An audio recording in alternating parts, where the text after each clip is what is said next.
দেশে প্রতি কেজি ইলিশের দাম ১,৫০০ টাকা, অথচ ভারতে পাঠানো হচ্ছে কেজি $10। বাংলাদেশি মুদ্রায় যা ১,২০০ টাকা। তাহলে কি ব্যবসায়ীরা লোকসান দিয়ে মাছ পাঠান? এও কি সম্ভব? রফতানি অনুমোদন পাওয়া পাবনার একটি বড় প্রতিষ্ঠানের এক ব্যবসায়ী জানান, রফতানি চালানে যে দরই দেখানো হোক, বাস্তবে ইলিশের মূল্য রাখা হয় আরও বেশি। অতিরিক্ত দরের টাকার লেনদেন হয় হুন্ডিতে, চোরাই পথেও পাঠানো হয় ইলিশ, সে অর্থ লেনদেন হয় হুন্ডিতে। অভিযোগ উঠেছে, এই ছুমন্তরের হিসাব নিয়ন্ত্রণ করেন এক আওয়ামী লীগ নেতা। বরিশালের পোর্ট রোড এবং বরগুনার পাথরঘাটা মোকামের কয়েকজন ব্যবসায়ী জানান, কাগজপত্রে ঠিকই মন্ত্রণালয়ের দরে রফতানি হয়, তবে ভারতের ব্যবসায়ীদের কাছে বিক্রি হয় সে দেশের বাজার দর অনুযায়ী। আর কাগজপত্রে যে পরিমাণ রফতানি দেখানো হয়, কৌশলে তার চেয়ে বেশি ইলিশ পাচার হয়। পাচারের ইলিশ এবং অতিরিক্ত দরের টাকা লেনদেন হয় হুন্ডিতে। এই অনৈতিক প্রক্রিয়ার সঙ্গে দুদেশের ব্যবসায়ীরাই জড়িত। ফলে লোকসান দেখানো হলেও অবৈধ পন্থায় বড় অঙ্কের লাভ করছেন ইলিশ রফতানিকারকরা।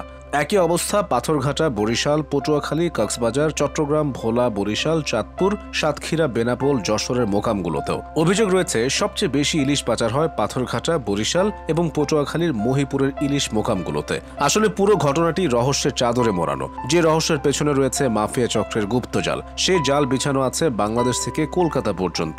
জেলেদের জিম্মি করে তারা ইলিশের দরদাম ঠিক করে বাজার নিজেদের হাতে রাখে। সাগরে ইলিশ ধরা থেকে শুরু করে বাজারে বিক্রি পর্যন্ত প্রতিটি ধাপ নিয়ন্ত্রণ করে এই সুবিধাভোগীরা। রফতানির আড়ালে ইলিশ পাচার আর হুন্ডিতে লেনদেন হয় অনেক।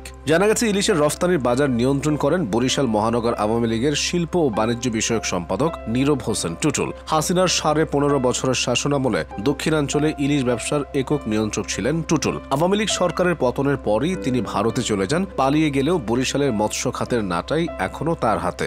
ভারতে থাকলেও তার নিবন্ধনের মাধ্যমে ভারতে ইলিশ রফতানি হচ্ছে। বরিশালের পোর্ট রোড মোকামের 4টি প্রতিষ্ঠানের রফতানির অনুমোদন রয়েছে। এর মধ্যে টুটুলের মালিকানাধীন মাহিমা এন্টারপ্রাইজ এবং তানিশা এন্টারপ্রাইজ। বাকি দুটি SAR এন্টারপ্রাইজ ও নাহিয়ান এন্টারপ্রাইজ। সেগুলোর মালিক তার মামা বাবর। ব্যবসায়ীরা জানান, বাবর শুধুই আইওয়াস। দুটি প্রতিষ্ঠানেরই মূল মালিক টুটুল।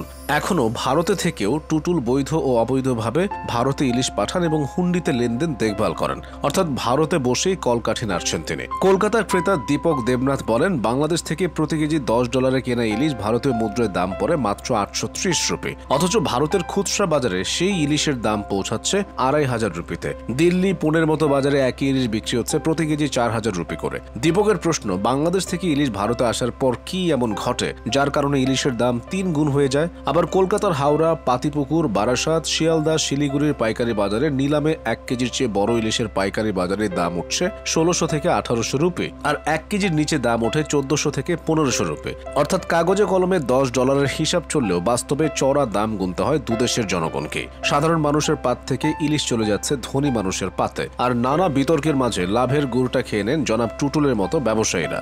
বাঙালির প্রিয় ইলিশ আহরণ থেকে খাওয়া পর্যন্ত প্রতি ধাপ নিয়ে রয়েছে নানা গল্প। অনেকে প্রশ্ন করেন, ইলিশ চাষের খরচ নেই, জাল ফেললেই ওঠে, তাহলে কেন কেজিতে 2000 টাকা হবে? জেলেদের ব্যাখ্যা, সাগরে মাছ ধরার খরচ অনেক, এ এক জুয়ার মতো বিষয়। ইলিশের ঝাঁক ধরা পড়লে লালে লাল, না পড়লে ফক্কা।